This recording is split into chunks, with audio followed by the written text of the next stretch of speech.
on va prendre Genèse au chapitre 1er. Donc, je vais juste poser un socle, d'accord? Je vais poser une base afin qu'on puisse évoluer comme on doit évoluer.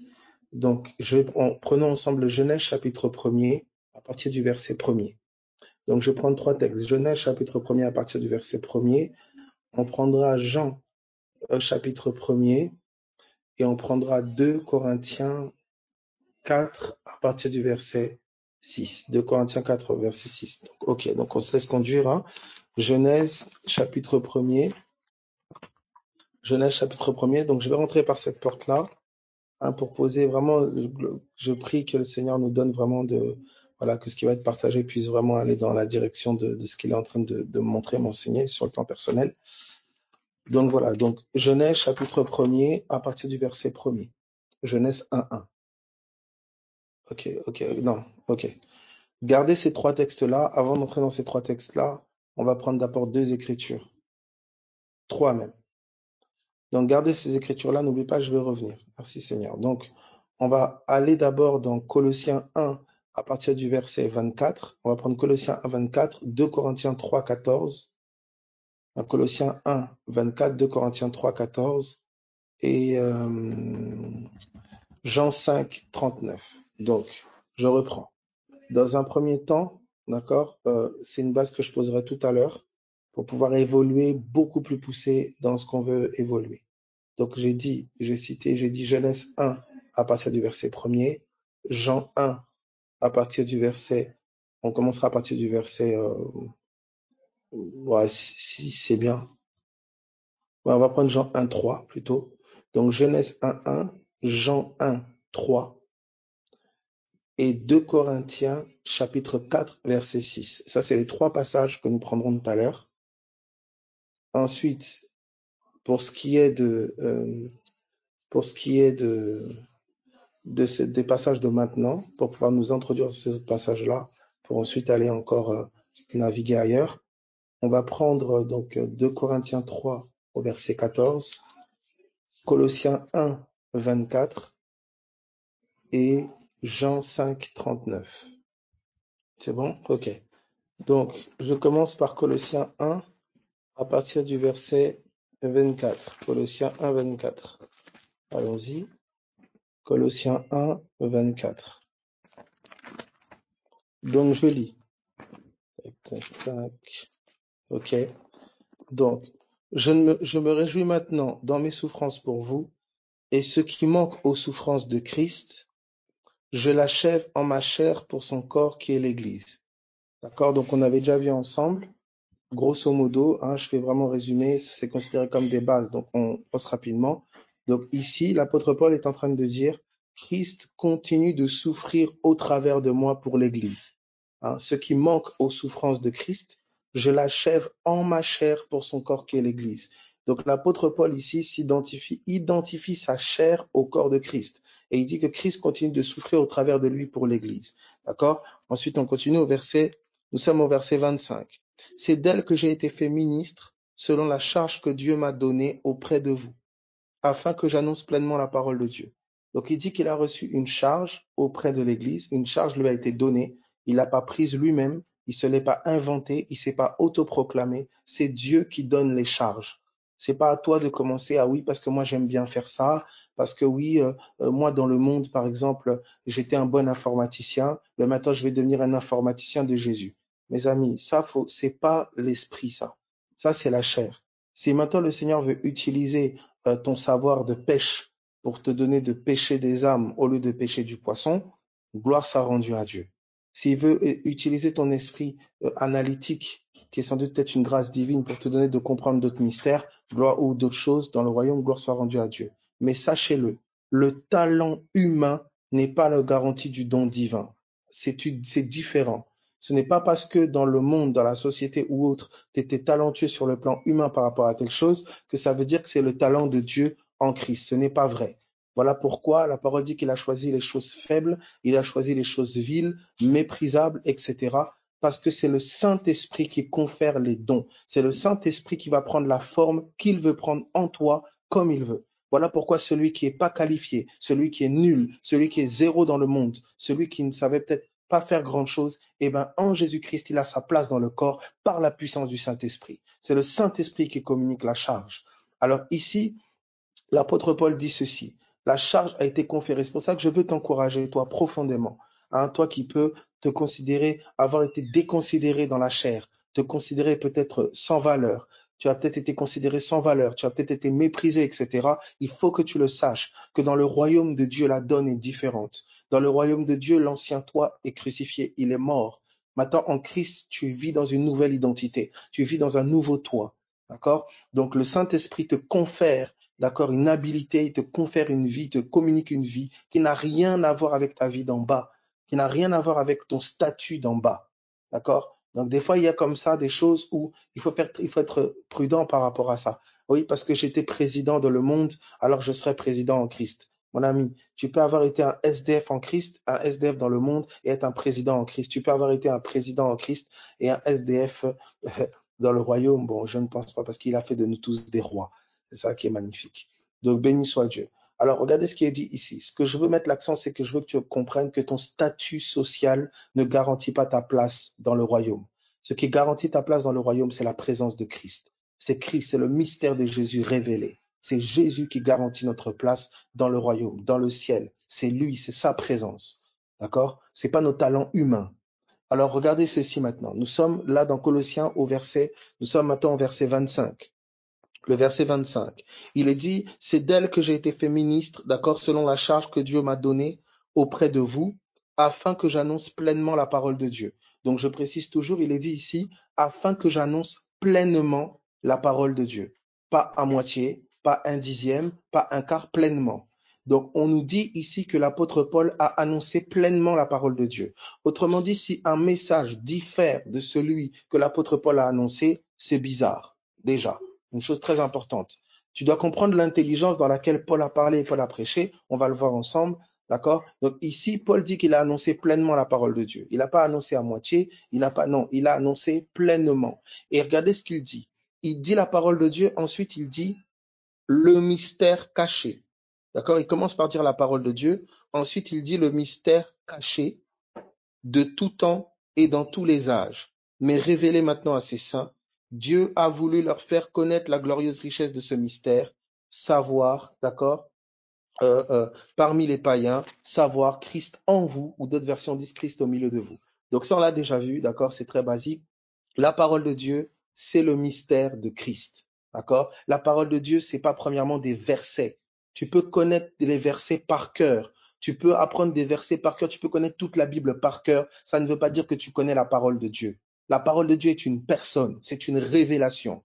Tu peux connaître la Bible par cœur sans connaître la parole de Dieu. La parole de Dieu s'adresse à ton cœur. D'accord? C'est une révélation, c'est une personne, c'est pas des mots.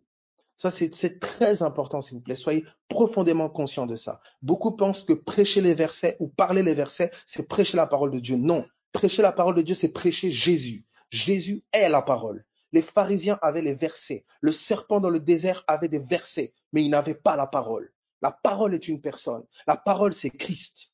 Alors, regardez ce qui est dit ici. Nous avons ici l'apôtre Paul qui dit qu'il a reçu la charge d'annoncer Christ. Il a reçu la charge d'annoncer la parole de Dieu.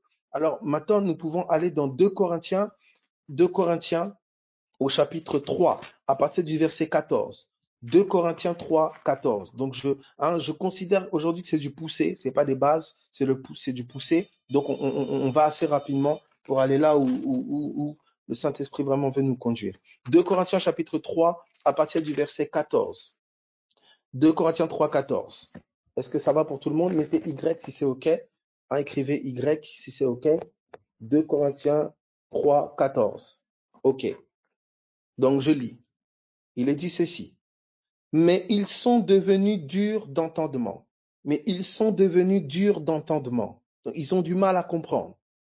Car jusqu'à ce jour, le même voile demeure quand ils font la lecture de l'Ancien Testament. Et il ne se lève pas parce que c'est en Christ qu'il disparaît. On nous dit qu'il y a un voile, d'accord, quand on fait la lecture de l'Ancien Testament. Et on nous dit que ce voile en Christ, il disparaît. Ça veut dire que l'Ancien Testament, d'accord, il y a un voile quand on en fait la lecture. pour comprendre l'Ancien Testament, il faut un dévoilement. Et regardez ce qui est dit ici. Nous sommes au verset 15. Jusqu'à ce jour, quand on lit Moïse, un voile est jeté sur leur cœur. Mais lorsque les cœurs se convertissent au Seigneur, le voile est ôté. Ça veut dire, on nous fait comprendre que il y a un voile qui est sur le cœur et que ce voile est ôté une fois que le cœur se tourne vers le Seigneur. Or, on nous dira juste après, or le Seigneur, c'est l'Esprit. C'est-à-dire, dès l'instant où notre cœur se tourne vers l'Esprit de Christ, il nous est dit qu'un voile est levé. Donc, je peux désormais comprendre l'Ancien Testament. Notez ceci, c'est très important. L'apôtre Paul n'avait pas les évangiles et il n'avait pas les épîtres. Quand on parlait des Écritures à l'époque, on ne faisait pas mention des évangiles, on ne faisait pas mention des épîtres parce qu'ils n'étaient pas encore là. On parlait de l'Ancien Testament, c'est-à-dire les écrits des prophètes. La loi et les prophètes, la Torah et les prophètes. Et c'est de la révélation de l'Ancien Testament qu'est né le Nouveau Testament et toutes les épîtres. Tout ce que Paul va nous enseigner, c'est né de son expérience, bien sûr, du Christ, mais surtout de la révélation qui lui a été communiquée par le Saint-Esprit de la loi et des prophètes. Alors, regardez ce qui nous est dit ici. Nous sommes au verset, donc ici, on nous dit qu'il y a un voile qui est levé. Il y a un voile qui est ôté quand on se tourne vers l'Esprit. D'accord? Ce voile, quand on fait la lecture, quand ce voile est ôté, qu'est-ce que l'on voit? C'est ça la question qu'il faut se poser. Le mot révélation, d'accord, dans le terme qui est employé, c'est apocalypto, ou d'autres c'est apocalypsis, hein, c'est la même pensée. Apocalypto, apocalypsis, c'est ce qui a donné d'ailleurs le livre d'Apocalypse. D'accord? Apocalypsis, apocalypto, c'est révélation. Mais le terme, le mot est employé, il était employé à l'époque, vous voyez, dans les temps un peu grecs, tout ça là, quand un sculpteur présentait sa sculpture, vous voyez, pour la présenter au grand public, il mettait un voile dessus. Et lorsque le jour de la présentation, tout ça, le voile était levé, d'accord? Et c'était en fait l'apocalypsis, d'accord? C'était on apocalypto. D'accord? Donc, apocalypto, c'est la notion d'ôter le voile, de lever le voile pour que l'on voit. Et c'est ça qui a donné en français le mot révélation.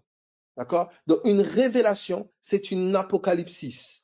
D'accord? Donc, à la base, Apocalypse, ça n'a pas la portée, la pensée d'un livre de fin du monde. Non, c'est une révélation de quelqu'un. Apocalypse, c'est révélation de Jésus-Christ. D'accord? Alors, regardez, donc nous allons ensemble, regardez ceci. Donc, ici, l'apôtre Paul me dit, en fait, quand on lit, on fait la lecture de l'Ancien Testament, il y a un voile. Et ce voile est ôté. C'est-à-dire, je vis une apocalypsis. Je vis apocalypto lorsque je me tourne vers l'esprit. D'accord? Un cœur qui se tourne vers l'esprit, le voile est levé. D'accord? Alors, maintenant, le voile est levé pour voir quoi? Pour voir qui? C'est ça la chose. Alors, nous allons maintenant dans Jean chapitre 5, à partir du verset 39. Jean 5, 39. Jean 5, 39. Jean 5, 39. Est-ce que c'est bon pour tout le monde? Jean 5, 39. Donc, on a commencé par Colossiens. Paul nous dit qu'il a reçu la charge d'annoncer la parole. Ensuite, nous sommes allés dans Corinthiens, où il nous est dit qu'il y a un voile quand on fait la lecture, d'accord? Et là, on va dans Jean 5, 39, où Jésus va dire quelque chose aux pharisiens. Donc, je lis. Et il leur dit, vous sondez les Écritures. Vous étudiez les Écritures. Vous sondez les Écritures. Vous creusez dans les Écritures. Regardez ce qu'il dit. Parce que vous pensez avoir en elles la vie éternelle. Vous pensez qu'en sondant dans les Écritures, qu'en creusant dans la Bible, vous allez avoir la vie éternelle. Vous pensez que la vie éternelle dépend de votre connaissance des Écritures, de comment vous sondez, vous creusez les Écritures. Ce qu'il est en train de dire aux pharisiens, il dit non. Il dit ces Écritures-là, elles rendent témoignage de moi. Voilà qui on est censé voir quand le voile se lève. On est censé voir Jésus. Si tu lis l'Ancien Testament, tu lis ta Bible et que tu ne vois pas Jésus, mais tu vois de la morale, tu vois des règles, tu vois des, faut pas faire ceci, faut pas faire cela. Écoute-moi, ta méditation est stérile. C'est-à-dire que tu as un voile, tu as aveuglé. Et c'est le regard de la religion.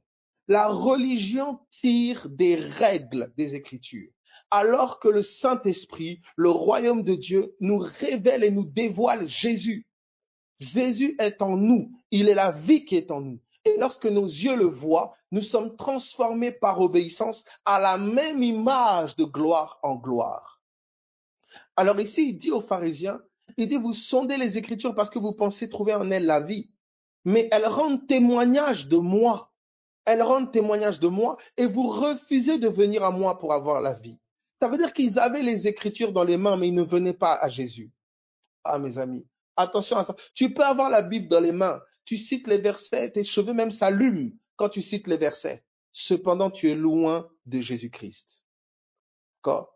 Alors, notez cela. C'est le cœur avec lequel vous devez aller quand vous étudiez les Écritures, quand vous allez aux Écritures. Seigneur, je veux te voir.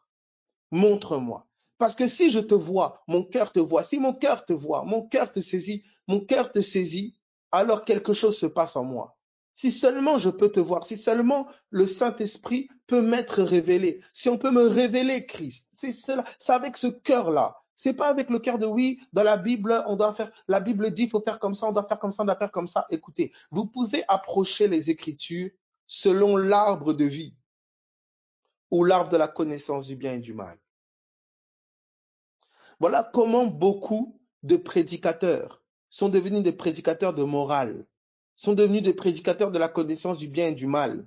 Ça, c'est pas bien, ça, c'est ceci, ça, c'est faut faire comme ça, faut pas faire comme ça. Nous ne sommes pas appelés à prêcher le bien, le mal en premier. Nous sommes appelés à prêcher Christ. Pour nous, le bien, c'est Christ. Alors, regardez ceci. C'est Christ qui produit la transformation. C'est la grâce de Dieu qui enseigne aux hommes à renoncer à l'iniquité. Il n'y a que Jésus qui sauve. Vous pouvez indiquer tout le mal que quelqu'un a fait, mais il n'y a que Christ qui peut le sauver de ce mal-là. Vous pourrez informer comme vous voulez la personne du mal qu'elle a fait. Oui, tu as fait comme ça, tu as fait ceci, tu as fait comme ceci, tu as fait comme cela. Tu pourras parler du matin jusqu'au soir tout le mal, etc. C'est bien de faire ça, ça c'est mal. Ce n'est pas ça qui peut transformer quelqu'un. Ce qui transforme un homme, c'est Jésus-Christ. C'est Jésus-Christ. Et là, mes amis, il n'y a pas de formule. Alors regardez ceci, nous sommes là, donc c'est ça que je voulais déjà mettre en lumière. Ça, c'est l'introduction que nous posons pour pouvoir entrer là où nous allons dans une deuxième partie maintenant de l'introduction. Allons ensemble maintenant lire cette Torah. Donc nous allons ensemble dans Genèse maintenant. Donc nous allons, là j'ai expliqué quelque chose, nous allons maintenant dans la pratique de cela. Allons dans Genèse au chapitre 1er. Allons dans Genèse chapitre 1. Genèse chapitre 1. Genèse chapitre 1 à partir du verset 1er. Ok. Genèse 1 à partir du verset 1er. Donc je lis, ça va pour tout le monde? D'accord. Donc je lis, je brosse rapidement. C'est pour poser la base. Pour beaucoup, vous savez cela, c'est basique. Parce que je vais toucher la lumière, vous savez. C'est pour entrer maintenant dans autre chose. Nous sommes dans Genèse 1. Au commencement, Dieu créa les cieux et la terre. La terre était informe et vide. D'accord? Et on nous dit, il y avait des ténèbres à la surface de l'abîme. Et l'Esprit de Dieu se mouvait au-dessus des eaux. C'est là que nous sommes, verset 3. Dieu dit que la lumière soit. D'accord? Et la lumière fut. Dieu appelle la lumière jour et il appelle les ténèbres nuit. D'accord? Donc on a vu ensemble que donc le jour c'est la lumière, la nuit c'est les ténèbres. Et on a vu ensemble que le ciel et la terre, ce n'est pas premièrement le ciel qui est au-dessus de ta tête et la terre qui est sous tes pieds. Comment on a vu cela? On a vu ensemble que le quatrième jour, c'est-à-dire au verset 14, Dieu crée le soleil, la lune et les étoiles. D'accord? Je brosse rapidement. Vous pourrez lire, c'est le verset 14. Il crée les grands luminaires. Alors, la question que nous avons eu à nous poser ensemble, c'est si le soleil a été créé le quatrième jour, comment on a pu compter les jours sans soleil et sans lune, sans étoile? Comment se fait-il qu'il y a une lumière qui est là alors que le soleil n'existe même pas, que le soleil n'est pas créé? Et souvenez-vous, on a vu ensemble que lorsque dans le naturel, lorsque le jour se lève, ben, c'est parce que le soleil se lève, il y a la lumière. Lorsque le soleil se couche, eh ben, il n'y a plus de lumière. Donc la lumière est associée au soleil, c'est le soleil qui amène la lumière. Mais là, on a vu ensemble que Dieu dit que la lumière soit, d'accord? Et ensuite, on a vu au verset 14 que Dieu a créé le soleil, il a créé les grands luminaires, d'accord? Vous pouvez avoir la confirmation dans le psaume 138 à partir du verset 7. Le psaume 138, verset 7, où il est clairement dit, d'accord, que Dieu a créé le grand luminaire, qui est le soleil pour présider le jour et la lune pour présider la nuit. Donc la problématique face à laquelle nous étions, vous voyez un voile ici, c'est que comment se fait-il que le quatrième jour, le soleil est créé, alors qu'on compte déjà les jours. Le soleil arrive seulement le quatrième jour, alors que les jours sont déjà, on commence déjà à compter les jours. Parce qu'on ne comptait pas les jours depuis le soleil, mais depuis la lumière. Donc on a vu ensemble que les jours ne correspondaient pas à des jours 24 heures. D'accord? Donc quand on parle du septième jour, on ne parle pas du jour de la semaine ou du jour 24 heures. Non, puisque le jour à la base, c'était la lumière et que la lumière n'était pas la lumière du soleil. Donc ce n'était pas le jour 24 heures. Mais on va voir ensemble qui était cette lumière qui était là dès le commencement. Maintenant, notez ceci. Vous savez, on l'a déjà vu ensemble, Jean chapitre 9 à partir du verset 4. Est-ce que jusque-là, ça va pour tout le monde? D'accord? Donc, vous avez vu qu'on est en train de lire l'Ancien Testament et qu'il y a un voile. Voici le voile. Une lumière paraît par la parole alors que le soleil n'existe pas. Cette lumière est appelée jour et on commence à compter les jours depuis cette lumière.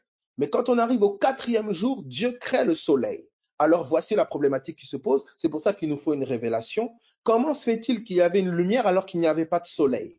Comment se fait-il qu'on a pu compter les jours alors que le soleil n'était pas? Est-ce que ça va pour tout le monde jusque-là? Ok. Donc nous allons maintenant ensemble. Vous avez vu, nous avons lu l'Ancien Testament. Il y a le voile. Maintenant, qu'est-ce qu'on nous a dit? On nous a dit que si nos cœurs se tournent vers l'Esprit, se tournent vers le Seigneur, le voile est ôté. Ça veut dire nous aurons la compréhension. Et c'est donc ce que nous faisons. Nous allons dans l'évangile maintenant de Jean. D'accord? Nous allons vers l'évangile de Jean, Jean chapitre 9. Allons voir Jean chapitre 9. Jean chapitre 9, à partir du verset 4. Alors pourquoi je suis en train de te poser ça? Je suis en train de te poser tout cela pour te faire comprendre que, voilà, quelqu'un pose la question d'ailleurs, pourquoi compter les jours? Ben, vous allez voir que la révélation de la lumière s'est faite en 7 étapes.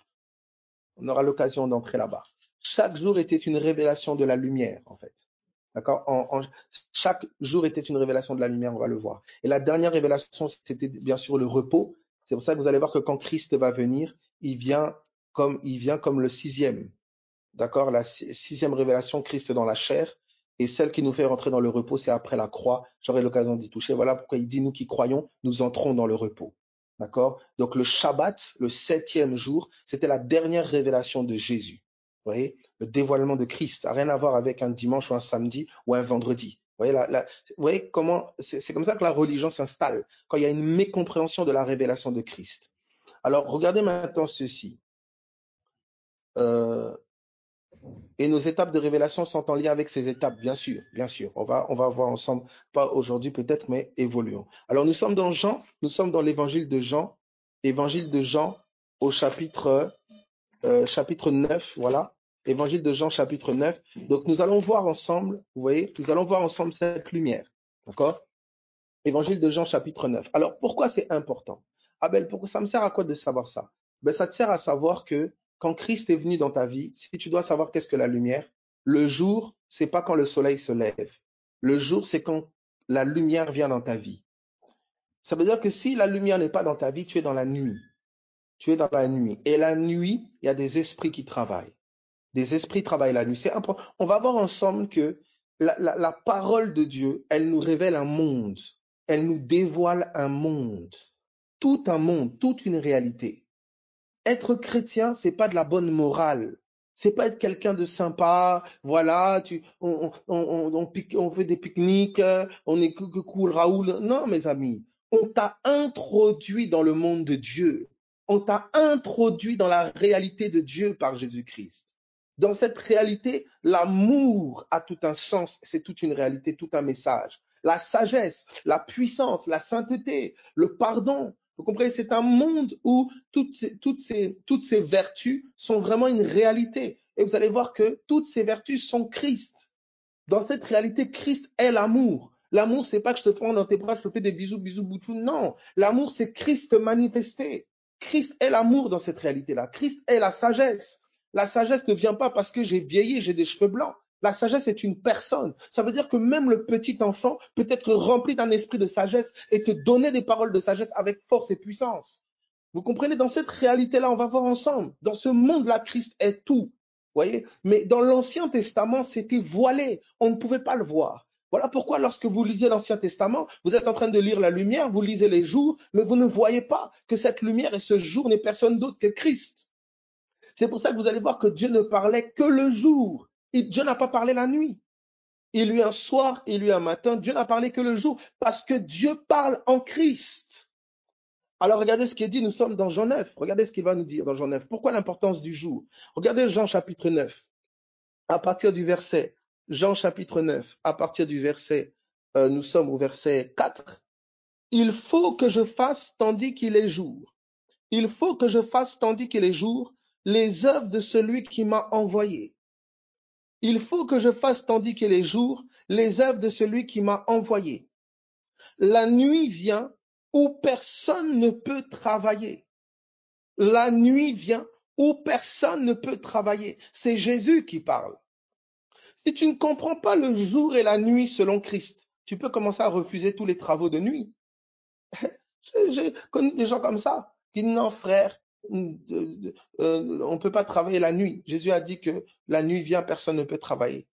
Ou d'autres, ah non, moi je travaille, oh c'est le jour du Seigneur, dimanche, samedi. Ah non, non, non, je ne travaille pas le dimanche, c'est le jour du Seigneur. Regardez-moi la confusion. Quelle dimension de confusion? Vous comprenez quand vous entendez la phrase le jour du Seigneur? Le jour du Seigneur. Mais c'est la révélation de Christ. C'est le dévoilement de Christ. Regardez comment c'est pour ça on va aller ensemble. Alors regardez ce qu'il dit ici. Jésus dit, regardez, il dit, il faut que je fasse tandis qu'il est jour les œuvres de mon Père, les œuvres de celui qui m'a envoyé. D'accord? C'est-à-dire qu'il faut que je fasse les œuvres de mon Père le jour, pas la nuit. La nuit vient où personne ne peut travailler. Et regardez ce qu'il va dire lui-même. Nous sommes au verset 5. Pendant que je suis dans le monde, je suis la lumière du monde. Donc le jour, c'était lui. La lumière, c'était lui. Donc il dit en fait, pendant que je suis là, il faut que je fasse les œuvres de mon Père. La nuit vient, ça veut dire que je vais être retiré. C'est la mort de la croix. La nuit vient, c'est-à-dire le jour va partir. Vous comprenez? Est-ce que ça va jusque-là pour tout le monde? Est-ce qu'on peut, je considère pousser, hein, c'est des choses qu'on a déjà touchées, je suis en train d'aller pour qu'on aille où on veut aller. Est-ce que ça va pour tout le monde ou pas? Vous comprenez? Donc quand Jésus dit, ça veut dire que la croix, on était à la veille d'un nouveau jour et à la fin d'un jour. Vous comprenez? C'est pour ça que Christ va dire tout est accompli. Hein, pour ceux qui connaissent l'Ancien Testament, vous comprenez? Quand on vous dit le 6e jour, il fallait qu'il prépare le double de la manne pour que le 7e jour, il n'ait pas à travailler. Christ a tout accompli à la croix en tant que le 6e jour pour que nous n'ayons pas à travailler le 7e jour. En lui, nous nous reposons de nos œuvres. Il a tout pourvu. Le pain de vie a été donné à la croix. La manne a été donnée. Donc, notez maintenant ceci. Donc, c'est pour ça que vous comprenez pourquoi, à la résurrection, on l'appelle l'étoile brillante du matin. L'étoile brillante du matin. Le soleil levant, c'est lui. Ça veut dire que quand il est mort, la nuit a paru. Vous comprenez pourquoi le ciel s'est obscurci? Parce qu'il a fait nuit. Les ténèbres ont gagné, le monde, etc. Vous voyez? Parce que Christ a été retiré du monde. Il a été retranché de la terre. Ainsi, quand il est ressuscité, c'est un nouveau jour, c'est un matin. D'accord? Donc, c'est-à-dire que quand Christ est ressuscité, nous sommes rentrés dans un nouveau jour. Quel jour? Le jour du repos.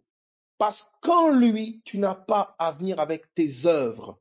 Parce qu'il a tout accompli. Nous nous reposons sur ce qui s'est fait à la croix. C'est-à-dire, nous nous reposons sur ce qui s'est fait la veille.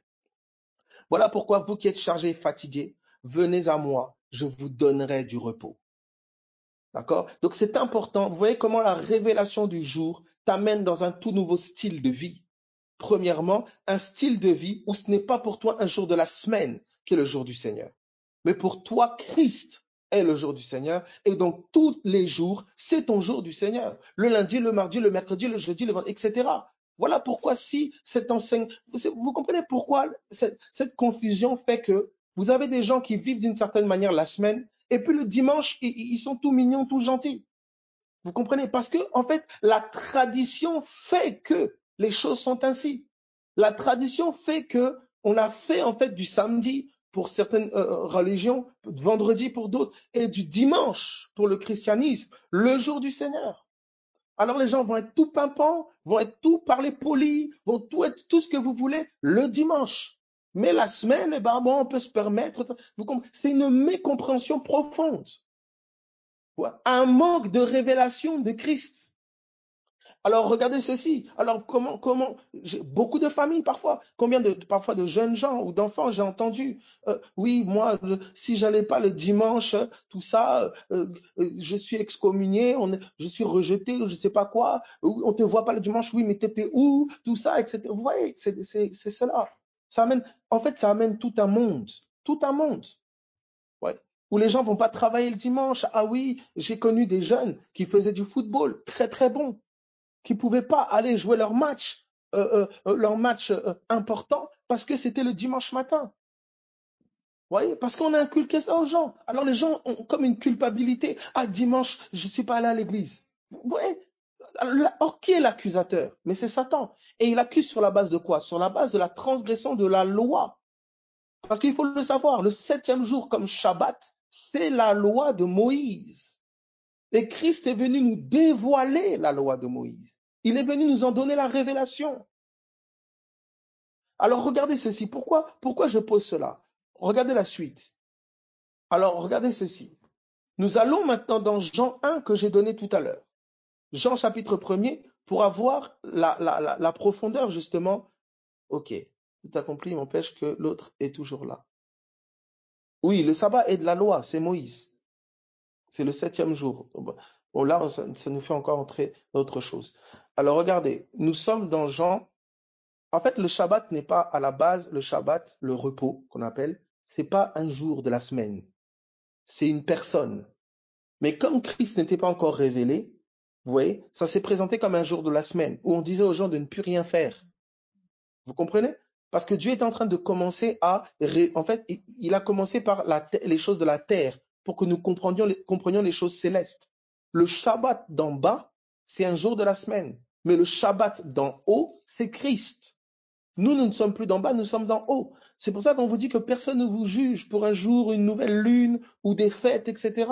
C'est fini, c'était l'ombre, l'image des choses à venir. La réalité est en Christ. C'est pour ça que c'est en Christ que tu te reposes de tes œuvres. Alors, évoluons, allons-y. Alors, regardez ceci. Nous sommes maintenant dans Jean chapitre 1er. Jean chapitre 1er, allons-y. Jean chapitre 1er, à partir du verset, Jean chapitre 1er, à partir du verset, 3. Non, on peut dire à partir du verset, voilà, verset 6 plutôt. Jean, non. On va commencer 3. J'avais donné 3, je pense, tout à l'heure. Commençons 3, c'est mieux. On peut y aller. Jean 1, 3. Donc je lis. Toutes choses ont été faites par elle. Et rien de ce qui a été fait n'a été fait sans elle. On parle de la parole. En elle était la vie, et la vie était la lumière des hommes. Il continue. La lumière brille dans les ténèbres, et les ténèbres ne l'ont point reçue. Vous voyez comment Jean parle là? Il parle comme dans Genèse. Parce que la lumière qui a brillé dans les ténèbres, c'est pour ça qu'on vous dit, Dieu sépara la lumière des ténèbres. C'est la révélation de Moïse. Mais ici, Jean, qui est animé du même esprit qui a animé Moïse, il vous dit que les ténèbres n'ont pas reçu la lumière. Donc vous comprenez pourquoi la séparation de Genèse. Les ténèbres n'ont pas reçu la lumière. Et regardez la suite, il continue. Nous sommes au verset 6. Il eut un homme envoyé de Dieu, son nom était Jean. Il vint pour servir de témoin, pour rendre témoignage à la lumière, afin que tous croient par lui. Il n'était pas la lumière, mais il parut pour rendre témoignage à la lumière. Verset 9. Cette lumière était la véritable lumière. Pas une copie, pas une image, mais la véritable. C'est-à-dire que la lumière dont vous avez entendu jusqu'à présent, les jours de la semaine que vous avez comptés, tout ça, là, il dit c'est que des images, c'est qu'une copie. La véritable lumière, Jean est venu rendre témoignage à cette véritable lumière. Est-ce que ça va jusque-là pour tout le monde? Ah, c'est très bien ça. Une autre traduction dira, n'ont pas pu le retenir, c'est très bien aussi, que la lumière paraisse. Ça va pour tout le monde? Alors regardez ceci. Donc, il est venu rendre témoignage à la véritable lumière qui, en venant dans le monde, éclaire tout homme. Donc, vous voyez qu'il présente ici, il dit la véritable lumière. Donc, on comprend ici que Christ, donc déjà depuis Jean 9, Christ est la lumière. Ça veut dire que dans l'Ancien Testament, la lumière était voilée. On ne savait pas qui c'était un mystère. Cette lumière a été faite chair. Elle est venue au milieu des hommes et les hommes ne l'ont point reçue. Cette lumière a été crucifiée, elle est ressuscitée et elle vit maintenant en nous.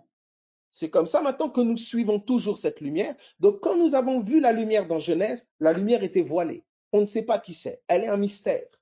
Lorsque nous lisons maintenant la lumière de Jean, la lumière est faite chair. Elle est faite chair. Ça veut dire qu'elle n'est maintenant plus voilée, mais elle vient en chair.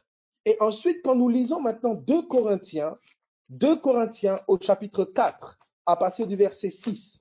2 Corinthiens 4, 6. 2 Corinthiens 4, 6.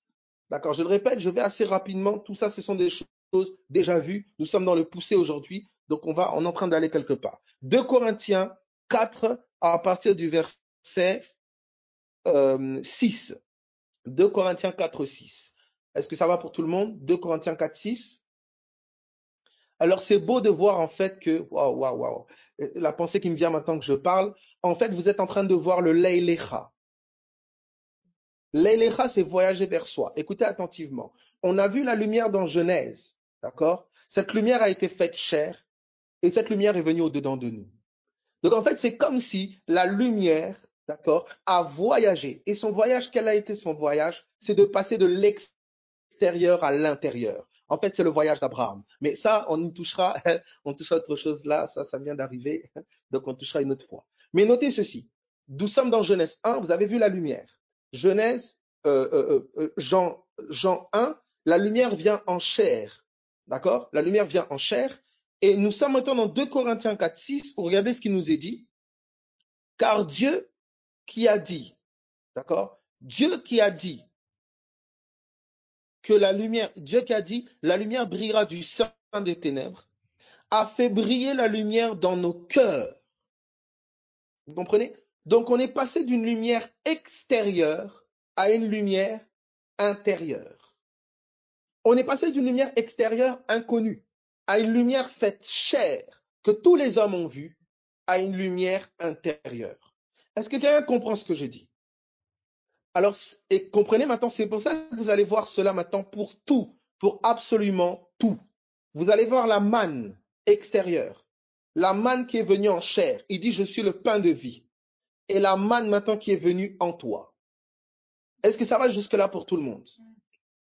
Nous sommes en train d'aller quelque part. Écoutez, je suis en train de poser quelque chose. On est en train d'aller quelque part. Alors écoutez maintenant.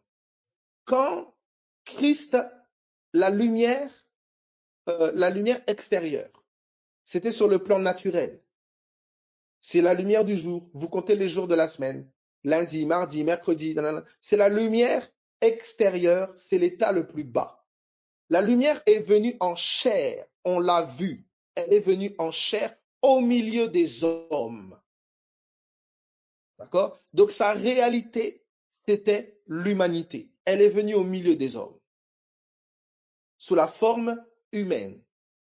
Maintenant, cette lumière a quitté le monde des hommes et est rentrée dans le monde du cœur.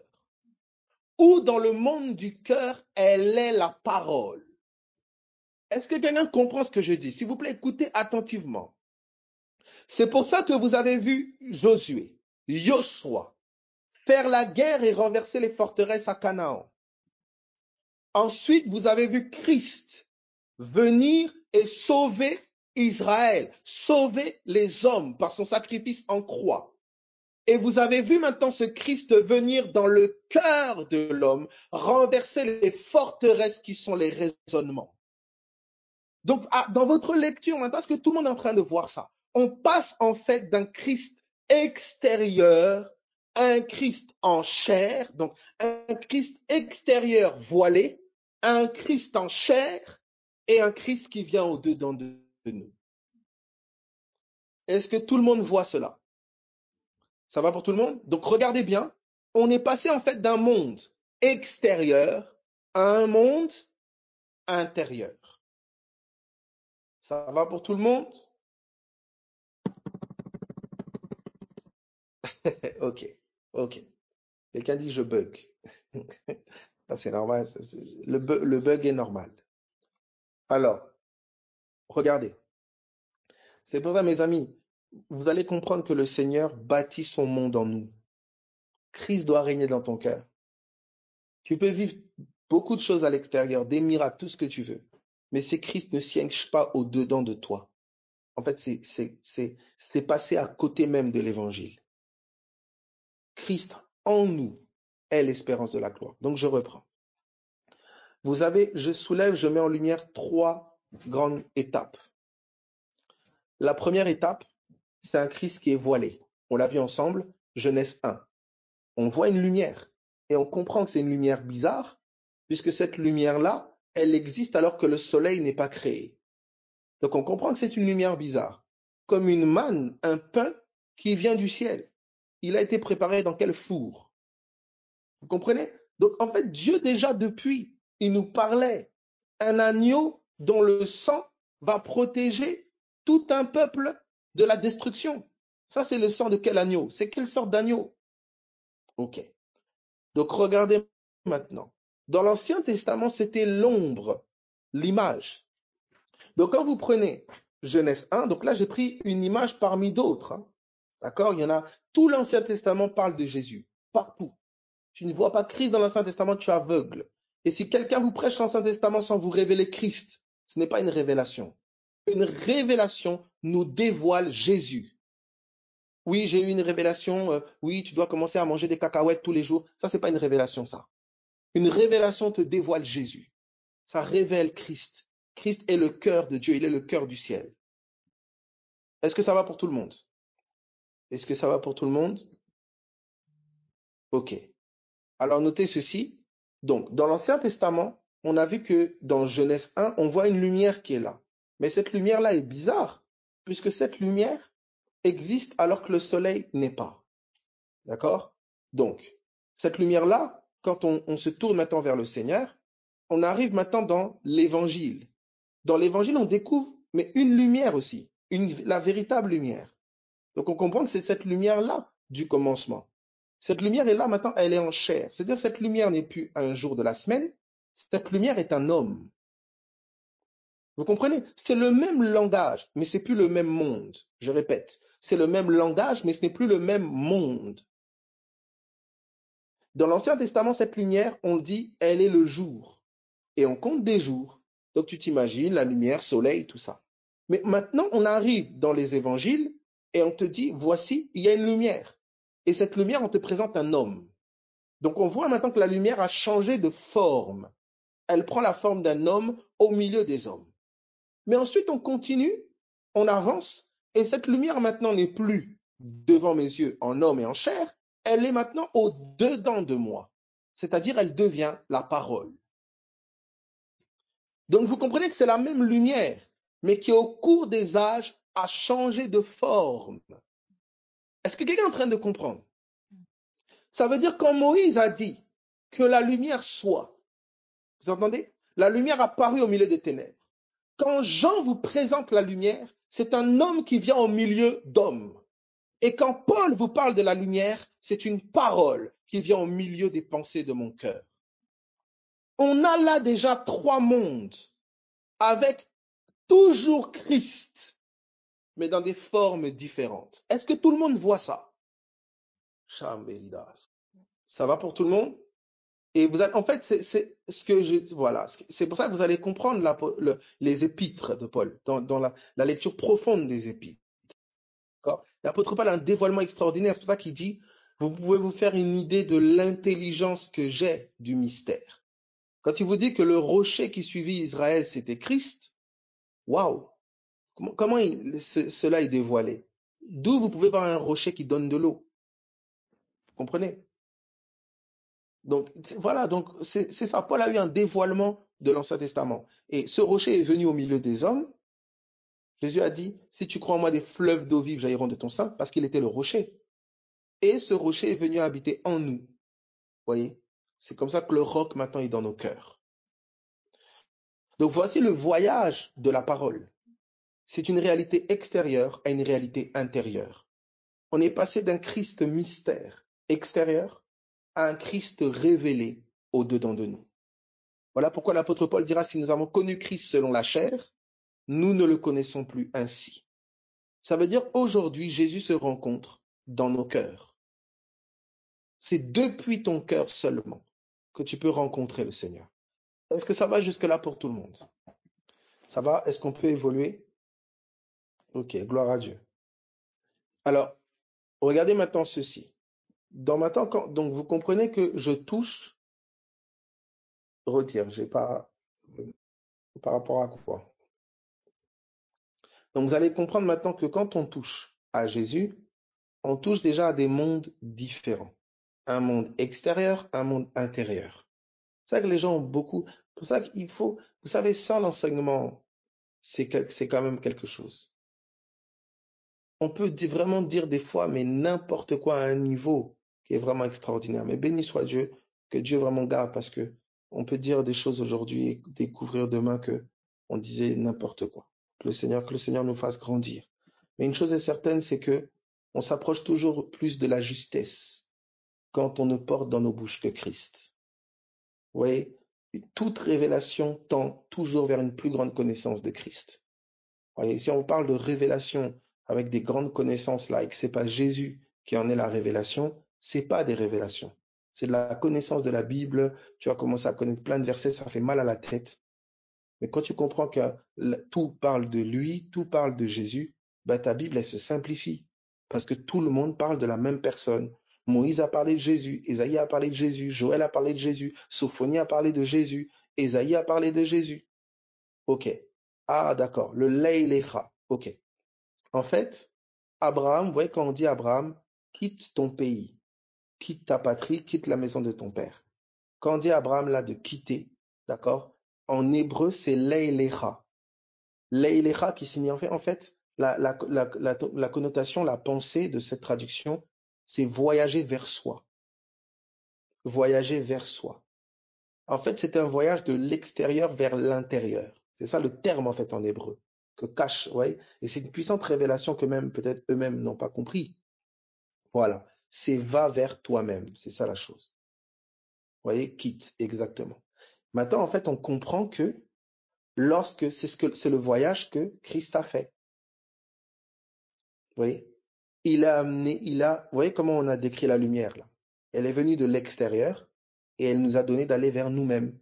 Elle est venue à l'intérieur de nous. C'est comme ça que, qu'est-ce qu'il a fait? Il a quitté son père et il est venu siéger au-dedans de nous. Vous voyez? Donc le voyage en fait de la foi est un voyage qui te fait découvrir le monde du cœur. Vous voyez? On a toujours tendance à penser, et c'est comme ça que beaucoup parfois ont tendance à penser que faut que je trouve une super église, faut que je trouve des gens, faut que je trouve. Alors qu'en fait, beaucoup ne comprennent pas que l'école de la vie est une école qui est censée nous apprendre à découvrir le Christ qui est en nous. Et c'est ça même le but même de la communion fraternelle, le fait de nous édifier, voilà, c'est pas pour ouais, c'est sympa, c'est trop cool, on se sent trop à l'aise entre nous. Non, c'est se sentir à l'aise entre nous, voilà, on va boire un café, tout ça, voilà, c'est cela. Non, Le but, c'est que l'on s'excite à la connaissance de Christ, que le témoignage de Christ soit solidement établi au milieu de nous, afin que Christ en nous, Christ en chacun de nous soit révélé, afin que le monde voit les différentes facettes de Christ. Vous voyez, c'est cela. Il faut que le monde voie Jésus. L'Église a ce mandat. Vous voyez, et Christ veut se révéler, il sera vu et contemplé, il sera vu et contemplé au travers de tous ceux qui ont cru. Vous voyez, ok. Yes, exactement, exactement, exactement. Ok, donc on évolue. Donc ça va jusque-là, donc vous avez vu, j'ai fait le déplacement. Alors pourquoi Alors vous comprenez maintenant lorsqu'on parle de donc la lumière extérieure, la lumière intérieure. En fait, je pourrais le dire encore d'une autre façon, d'accord? Je pourrais vous parler de la lumière d'en bas et la lumière d'en haut. Est-ce que ça va jusque-là pour tout le monde? Voilà. Vous comprenez pourquoi on vous dit maintenant de rechercher les choses d'en haut? Parce qu'en fait, les choses d'en haut, c'est Christ. Elles sont en Christ. Vous avez la lumière d'en bas. Vous avez un exemple, vous avez le Shabbat d'en bas. Vous avez le jour d'en bas. Vous voyez, qui est un jour de la semaine. C'est extérieur. C'est allié avec le soleil. Aujourd'hui, tu dors, demain, tu te réveilles. Voilà, aujourd'hui, on est samedi. Ou on est dimanche. Ah, c'est le jour du Seigneur. Vous voyez? Alors, tu as insulté ta femme, tu as insulté ton mari, ton cœur est sombre, il y a la haine dans ton cœur, il y a la colère en toi. Mais extérieurement, tu t'habilles bien. Tu vas, c'est le jour du Seigneur. Vous comprenez? Vous comprenez pourquoi on dit pharisien hypocrite, tombeau blanchi, l'extérieur? Vous voyez? La religion a mis l'accent sur l'extérieur. Et Christ est venu nous dévoiler en fait le monde intérieur. Vous voyez? Alors que celui qui comprend, qui a le dévoilement de Christ, vous comprenez, comme son repos, eh ben, n'importe quel jour, c'est Christ, le repos habite dans son cœur. Vous voyez? C'est pas, les jours de la semaine ne définissent plus son repos. Vous voyez? Les éléments extérieurs ne définissent plus sa paix. Les éléments extérieurs ne définissent plus son style de vie. Christ règne dans son cœur. Le repos est en lui. Vous comprenez? C'est complètement différent. C'est pour ça que vous n'allez pas le voir cette personne-là dans des débats. Oui, mais non, c'est le vendredi, non, c'est le samedi. Oh non, mais toi, tu respectes pas le jour. Et vous vous disputez. Mais déjà, par votre dispute sur les jours, vous révélez la qualité de votre cœur. Vous révélez que le jour ne siège pas pleinement en vous. C'est pour ça que Paul dit à Timothée, fuis les discours, fuis les débats. Garde ton cœur plus que toute autre chose. Les combats doctrinaux, les combats de toutes ces choses-là. En fait, c'est pas ce qui importe pour celui en qui Christ règne. Ce qui importe pour celui en qui Christ règne, c'est que son cœur soit toujours plus rempli de la parole, toujours plus rempli du Seigneur Jésus, que le Christ se soit manifesté au travers de lui, dans les moindres choses comme dans les grandes. Voyez? Alors regardez, regardez maintenant, je donne l'exemple du pain. Je donne l'exemple du pain. Alors, prenons encore cet exemple. Nous avons donc l'exemple du pain, et vous allez voir que, comment je peux dire? On ne va pas rentrer dans l'exemple du pain tout de suite. Euh, ok, oui, on va rentrer dans l'exemple du pain. Je prends l'exemple du pain avec Exode. Allons dans Exode. Exode. Exode. Donc en fait, ce que je veux vous montrer, c'est que vous avez la réalité d'en haut, vous avez la réalité d'en bas, pardon, qui est une réalité extérieure. Et vous avez la réalité d'en haut, qui est une réalité intérieure. D'accord? Qui est une réalité intérieure. Souvent, quand les gens pensent en haut, ils lèvent les yeux au ciel. D'accord? Tu vois, c'est pas en haut, dans les nuages. Tu peux prendre l'avion, tu peux prendre une fusée, tu vas pas croiser Dieu. La réalité d'en haut, tu y as accès par le dedans de toi. C'est pour ça qu'il est dit, heureux ceux qui ont le cœur pur, car ils verront Dieu. La qualité de ce que tes yeux voient dépend de combien la parole règne dans ton cœur. Beaucoup pourchassent des choses extérieures. Ils ne comprennent pas que c'est la parole qui pourchasse leur homme intérieur. Je répète, beaucoup pourchassent des choses extérieures. Ils ne comprennent pas que la parole pourchasse leur homme intérieur. Il y a des choses qui resteront figées à l'extérieur tant que ton intérieur ne s'incline pas, tant que ton intérieur n'embrasse pas pleinement Christ. Il y a des choses dans lesquelles tu t'entêtes intérieurement, qui maintiennent certaines circonstances extérieurement. Et c'est ça qui a fait que les enfants d'Israël, les Hébreux, ne sont pas rentrés à Canaan. Ceux qui n'avaient pas gardé dans leur cœur la parole, ils n'ont pas vu le Canaan extérieur, parce qu'ils n'ont pas gardé le Canaan intérieur. Le Canaan intérieur, c'était le rocher. Le Canaan intérieur, c'était la parole de Dieu, c'était Christ.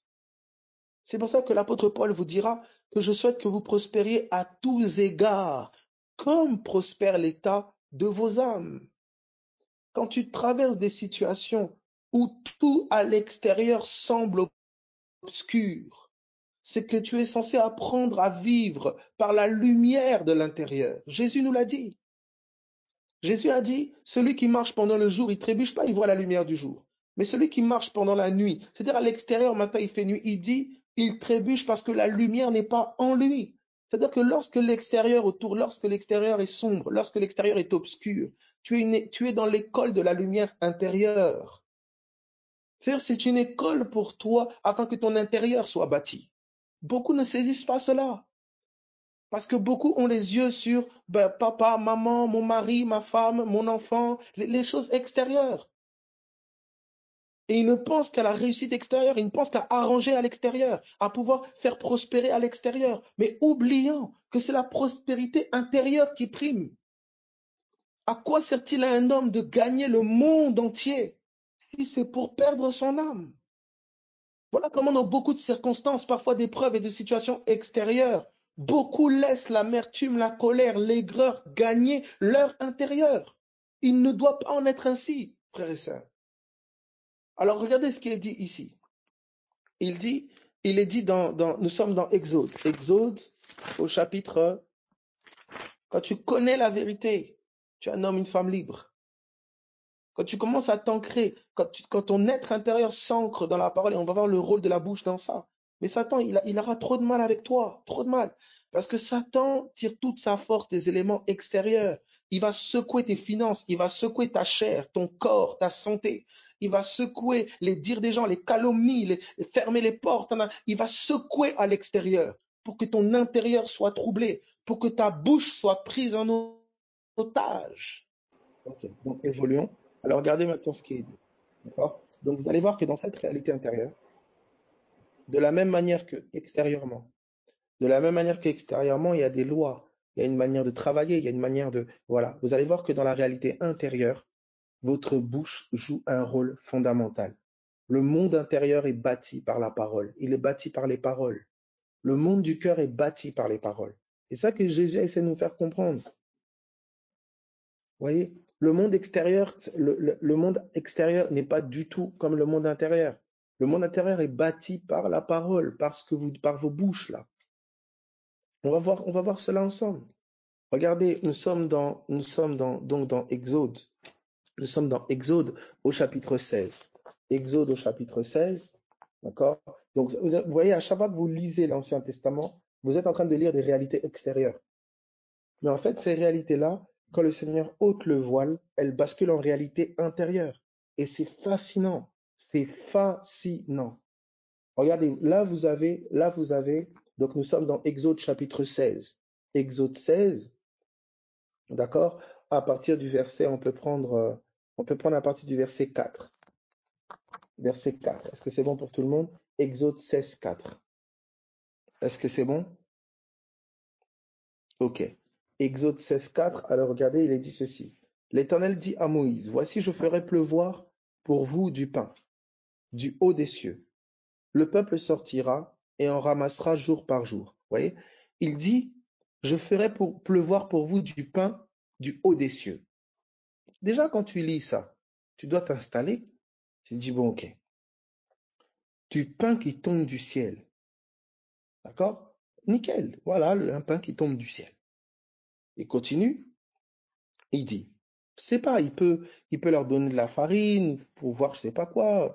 Voilà, vous aurez de la farine, tout ça, faites du pain. À chaque fois que vous voyez que Dieu fait quelque chose de bizarre, ça cache Jésus. Ça cache Jésus. Mais pour l'homme naturel, il ne peut pas comprendre. Mais vous qui êtes d'en haut, vous pouvez comprendre. Vous pouvez comprendre pourquoi il va prendre un Adam il le plonge dans un profond sommeil pour tirer Ève. Je sais pas moi, tu formes Ève de la poussière de la terre aussi. Vous voyez? Amen. Forme Ève de la poussière de la terre. Pourquoi tu plonges l'autre dans un profond sommeil et puis d'abord les animaux et puis voilà, c'est bizarre. Mais quand vous comprenez qu'il fallait que Christ meure pour que l'Église naisse, vous comprenez tout Genèse a une autre couleur. Vous voyez? Parce que Jésus a appelé le sommeil mort. Donc quand Adam est mort, quand Adam s'est endormi, sommeil profond, c'est l'ombre de Jésus et sa mort. Et Ève est née, comme l'Église est née. Vous voyez? Donc voilà, ça, vous le savez. Alors regardez ce qui est dit, nous sommes dans Exode. Ici, le Seigneur, il dit, il va faire tomber du pain du ciel. Mais regardez ce qu'il va dire. Il va dire, le 6e jour, lorsqu'ils prépareront ce qu'ils auront apporté, il s'en trouvera le double de ce qu'ils ramasseront jour par jour. Moïse et Aaron, d'accord, donc on nous dit que le 6e jour, lorsqu'ils prépareront ce qu'ils auront apporté, il s'en trouvera le double de ce qu'ils ramasseront jour par jour. Donc on vous dit que le 6e jour, il y aura le double, d'accord, le double du pain. Et regardez, Moïse et Aaron dirent à tous les enfants d'Israël, ce soir, vous comprendrez que c'est l'Éternel qui vous a fait sortir du pays d'Égypte. Et au matin, vous verrez la gloire de l'Éternel parce qu'il a entendu vos murmures contre l'Éternel. Car que sommes-nous pour que vous murmuriez contre nous? Moïse l'Éternel vous donnera ce soir de la viande à manger et au matin du pain à satiété. Et ça, c'est extraordinaire, hein. On aura l'occasion d'y toucher.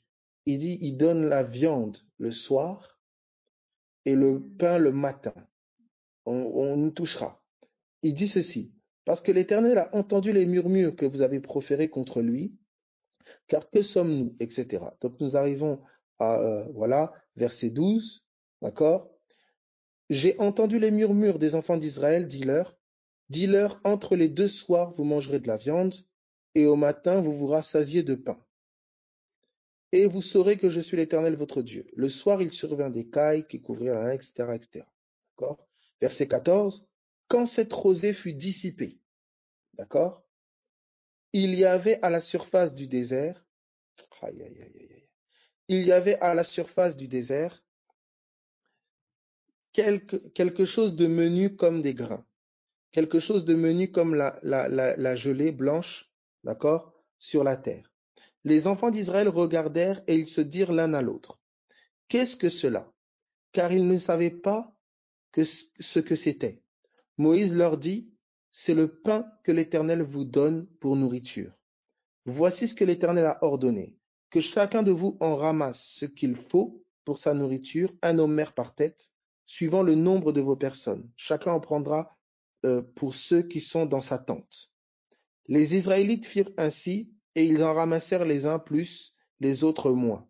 On mesurait ensuite avec l'homère, celui qui avait ramassé plus n'avait rien de trop, et celui qui avait ramassé moins n'en manquait pas. Chacun ramassait ce qu'il fallait pour sa nourriture. Moïse leur dit, que personne n'en laisse jusqu'au matin. Ils n'écoutèrent pas Moïse. Il y eut des gens qui en laissèrent jusqu'au matin, mais il s'y mit des vers, et cela devint infect. Moïse fut irrité contre ces gens. C'est extraordinaire. Tu ne peux pas vivre avec la révélation d'hier, parce que des vers, et les vers sont signes de la mort. Et voilà comment beaucoup ont gardé la révélation d'hier, et des vers se sont installés, la religiosité. La religion s'est installée. Voilà pourquoi vous allez voir que les religions chrétiennes sont bâties autour d'une facette de Christ de base. L'universalité de Christ avec le catholicisme. La restauration de la foi, hein, le salut par la foi, etc., avec les protestants, etc., l'immersion avec les baptistes, la sanctification avec les méthodistes, etc., et ainsi de suite, les dons avec les pentecôtistes, tout ça. Donc c'est comme si une facette de Christ était révélée, restaurée, et le système a sclérosé autour de cela. Et des vers se sont installés dans la parole de vie. Alors regardez ceci. Vous avez vu ici, nous sommes dans l'Ancien Testament. Nous sommes dans l'Ancien Testament. Et regardez maintenant, nous allons maintenant dans l'évangile de Jean. On va dans l'évangile de Jean, donc au chapitre 6. Évangile de Jean, chapitre 6. Évangile de Jean, chapitre 6. Merci Jésus. Évangile de Jean au chapitre 6. À partir du verset 30. Donc regardez maintenant. Vous avez vu que c'est à cause des murmures, à cause de vos murmures, il est dit, l'Éternel a entendu vos murmures, il vous a donné la manne. Si tu pouvais comprendre que lorsque ton cœur murmure, lorsque ta bouche murmure, tu dois savoir qu'en fait la manne t'a été donnée. Dieu t'a donné Christ. Regardez ici. Maintenant, regardez ce qui va se passer. Là où Jésus vient sous une autre forme, là où la manne vient sous une autre forme, eux, ils veulent la manne d'hier. Et c'est ce que beaucoup vivent. Beaucoup veulent le Jésus des évangiles qui était en chair, alors que nous sommes passés au Jésus du dedans de toi. Comme beaucoup voulaient la manne qui tombait du ciel que les pères ont connue, alors que la véritable manne était en face d'eux. Vivre dans la révélation d'hier. Regardez ce qui est dit ici, nous sommes dans Jean chapitre 6, à partir du verset 30. Regardez ceci. Quel miracle fais-tu donc, lui dirent-ils, afin que nous le voyions et que nous croyions en toi? Que fais-tu? Quel miracle tu fais pour qu'on croie en toi? Montre-nous, on veut voir. Vous voyez l'homme charnel? Montre-nous ce que tu fais. Les œuvres, montre-nous, on veut voir. Pour qu'on croie en toi. Regardez la suite. Regardez la référence qu'ils ont. Nos pères ont mangé la manne dans le désert. Selon ce qu'il est écrit, il leur donna le pain du ciel à manger. Ils citent l'écriture.